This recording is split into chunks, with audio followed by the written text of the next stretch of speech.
Ukraine in the current difficult time needs the personal presence of allies, security, economic stability and confidence of the world in our state.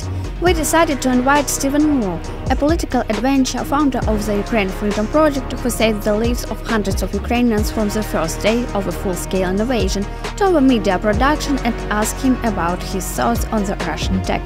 Could you ever think that in the 21st century Russia will attack Ukraine? No. This is insane. This whole thing is insane. I lived here in Ukraine in 2018 and 2019. I was here for a year. Kyiv's a beautiful city. Ukraine is a beautiful country. It was amazing because I would be there and you could just watch the progress of Ukraine and watch Ukraine, becoming a better place to live and becoming a better country. And then, of course, you have the Russians who are savage and, it seems to me that the Russians do something horrible to somebody every couple of generations, and it's usually Ukraine. I can never imagine what happened in the 21st century, but if you look back at the history, there's this pattern. And, I just don't know what's wrong with the Russian people that this keeps happening. What's your first emotions after the news of the full-scale invasion? Like everyone, I was shocked. And so I called my Ukrainian friends. I said, "Are you okay?" And they said things like, "They're bombing Kyiv. I don't know what to do." So I had been in Iraq at the beginning of that war for nearly 2 years in 2003. And so I knew what to do. So I got on a plane and I came here and I was in Chernivtsi on the 5th day of the war and trying to help my friends get out of hotspots like Kyiv and Kharkiv. How quickly do you go to Ukraine, and which city was one of the first? Yeah, I spent 2 days in America, texting my friends and talking to my friends and trying to help however I could. And then I thought, I can do much more if I'm in Ukraine. And so I started out in Chernivtsi because I'm not brave enough to jump right into the front. But after about 3 weeks, we went to Kyiv, and then we started working out of Kyiv. We found out that the hospitals in Kyiv were not getting enough medical supplies. So we would buy medical supplies in Romania and bring them up to Kyiv. And at that time, I remember very vividly, there was a small clinic in Bobritsya, and we went there and it was boom, boom. And then there'd just be, the ground would rattle. I'm like, here's your medicine. But I think what we did at that time made a difference. And I think that's important. How do you sleep today? Drones don't bother me because I have friends that are manning machine guns on skyscrapers around the city, and they're shooting down the drones with their machine guns. And they're very brave volunteers. So what I did is I calculated the odds that I would be killed by a drone. And I am 4 times more likely to die in Washington, D.C. traffic than I am from a drone or a missile in Ukraine. So I sleep very well at night. The chief editor of the site? Okay. You are like working, yes. Hey. Hey. Добрий день. Як справи? Чудово. Як ваші? Чудова і різнокольорова. I heard a lot about you and your organization. Thanks. So thank you very much. I think what you do really important for us because United States our friends. So really nice to see you and thank you and our great. You're very kind. Your job and work. Thank you a lot. Hey. Я люблю Україна. I'm chief editor of our website. It's like it looks like СтопКор. It's you can see it. We write about war, about the reconstruction of Ukraine protests. Also, we did a grant with international partners from Black Sea Trust. All the time we write about different things. When war started, my team, we didn't know what will be in the future. He said to my team that if you don't ready to work, in this unknown future, please go. And all my team, they said like, we will stay. We don't matter. We want to work and we want to write about things that happening right now. And in this difficult period when big war started, we made a much bigger website. Okay, well done. Ukraine is progressing against corruption, because if Ukraine is seen to be corrupt, less money will come, and less international money will come, less private investment will come, and Ukraine will be stuck with burned out buildings and broken roads. So the work you are doing is super important. Yeah, thanks. Thanks for your hospitality. Look at this wall. Are the covers of the film of our boss, Oh, Roman cool. Bechkala. By the way, he's a military journalist, and he's working on a charity project like you. It's called Banlion Volunteer. Oh, okay, cool. I'll show you our work. Come here. Come here. It's our logo. It looks like. Oh, cool. Oh, fun.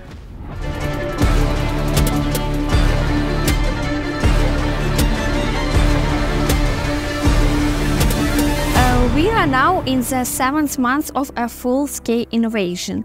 What are your predictions? When will the war end?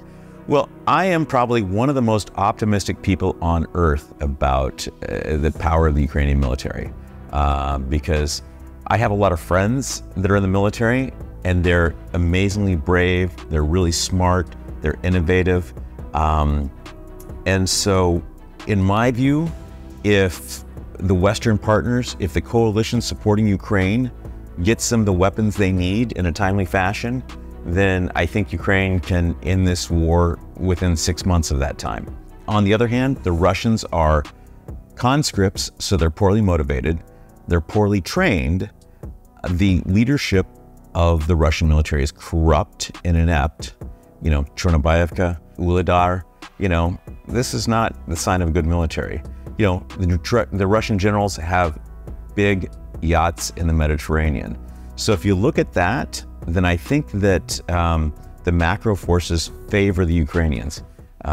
It's just a matter of getting highly motivated, really smart people. One of the public opinions is that if Ukrainian soldiers show success on the battlefield, only in this case, we will be given weapons, as USA or another international partners says. And we Ukrainians are asking for these weapons for the sake of the future success on the battlefield. Do you think we get enough help from USA and international partners?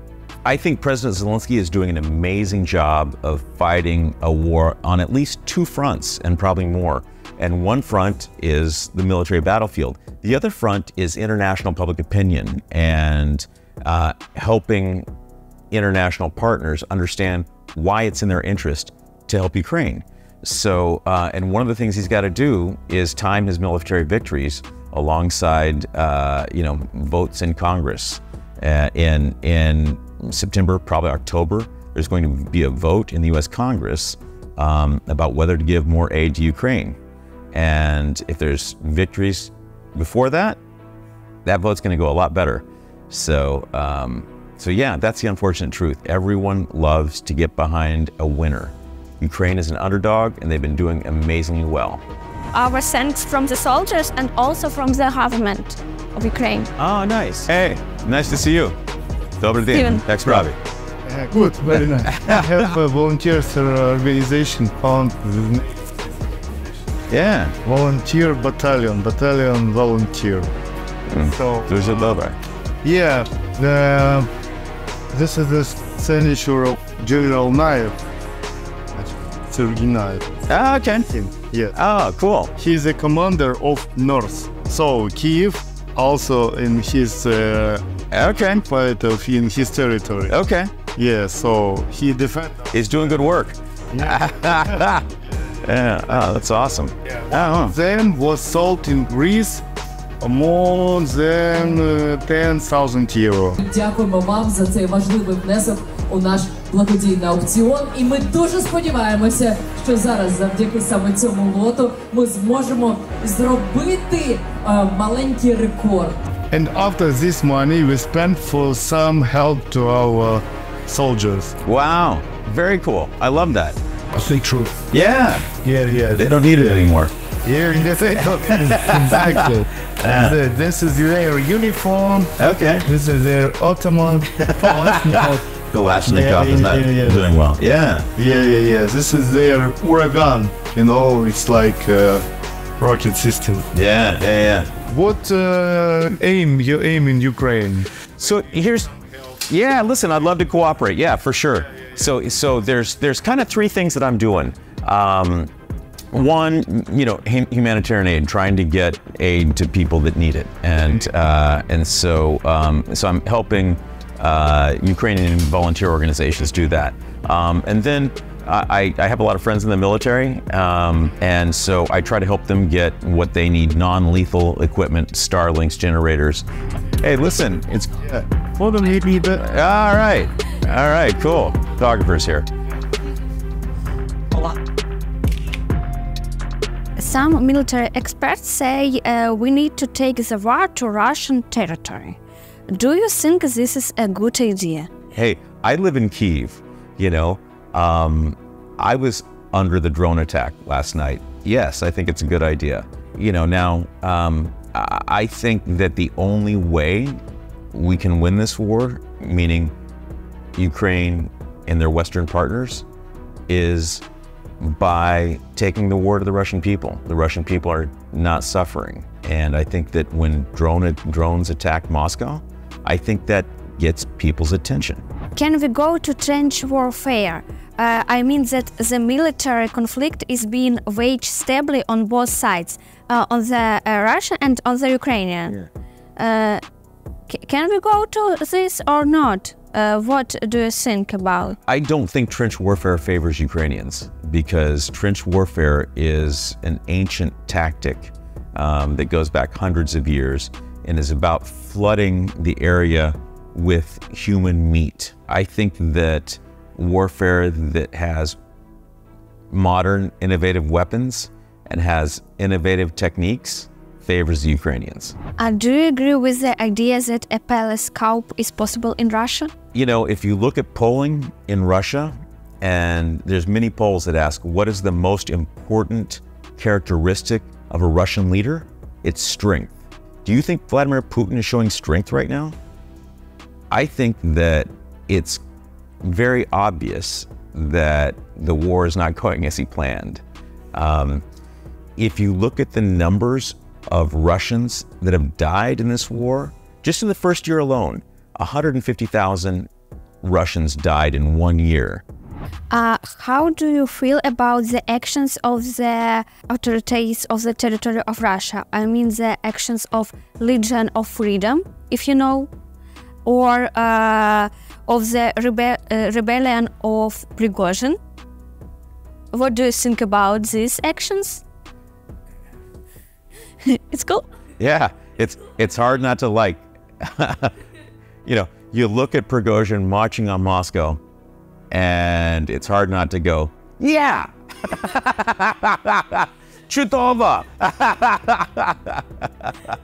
Yeah. Listen, when that was happening, I was checking my Instagram feed or my Telegram feed, every 10 minutes. What's happening now? What's happening now? It was awesome. Too. Yeah. It was super cool. Do you have contacts in Congress? I worked as a chief of staff in the U.S. Congress in the, American Verkhovna Rada. If I ask you for a tank, are you deliver it? Yeah. Hang on. Let me see what I can do. Where's my phone? Yes, tank, please. No, I wish I were that good. No, I think, what I like to do is I have many friends still in Congress. So, I've been to Kherson, I've been to Kramatorsk and Kharkiv when it was under siege. I was in Kyiv when it was under siege. So I tell my friends, here's what I'm seeing. Here's what's happening. And I try to give them good information so they can make good decisions.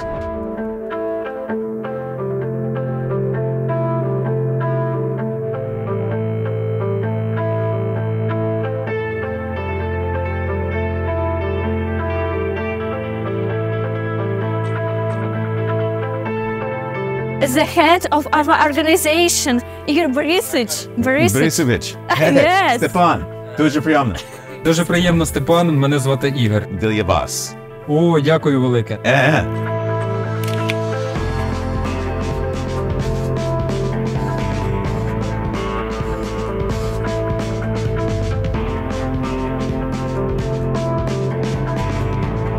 This is a human rights department.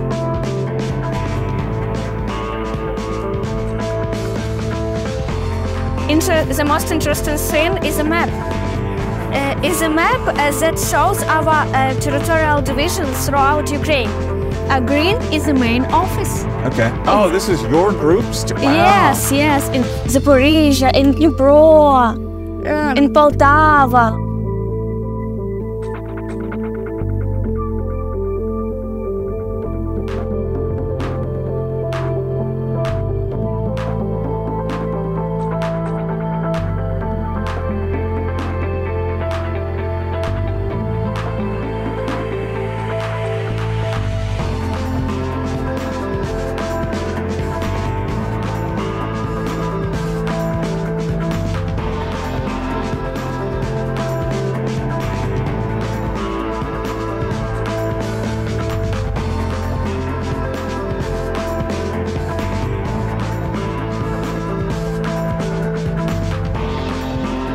Law department. It's Law. Богдана.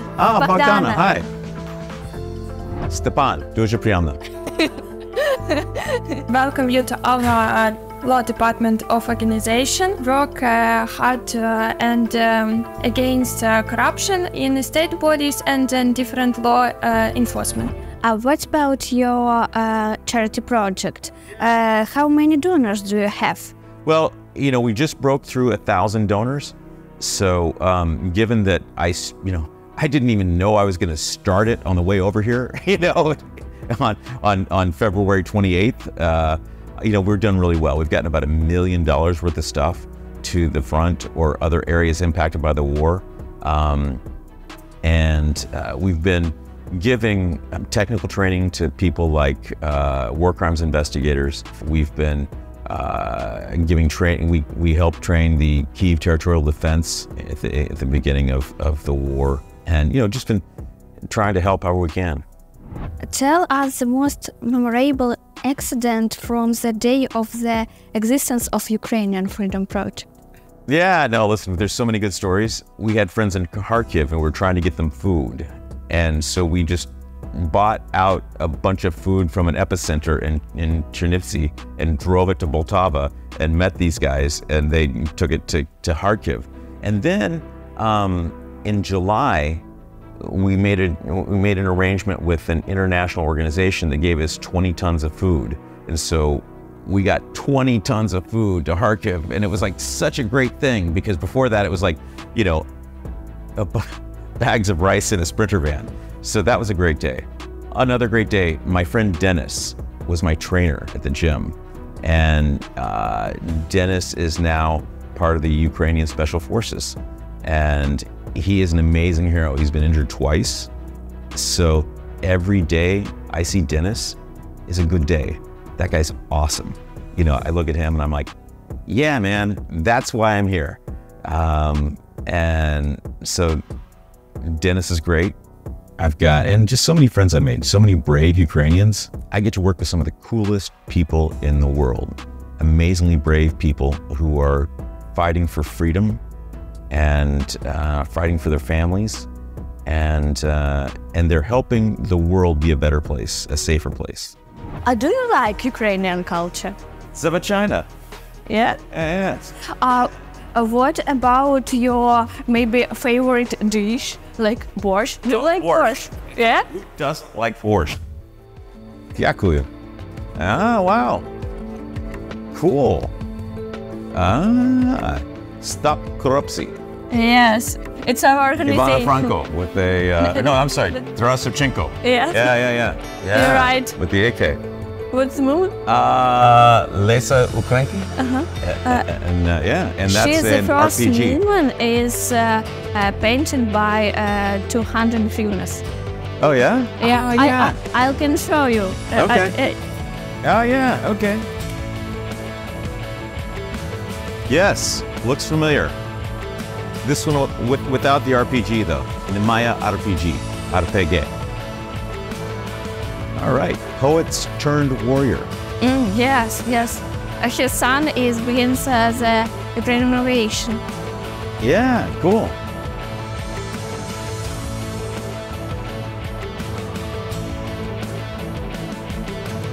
I'm very grateful for your help to Ukrainian nation. And finally, what would you wish Ukrainian? Перемога.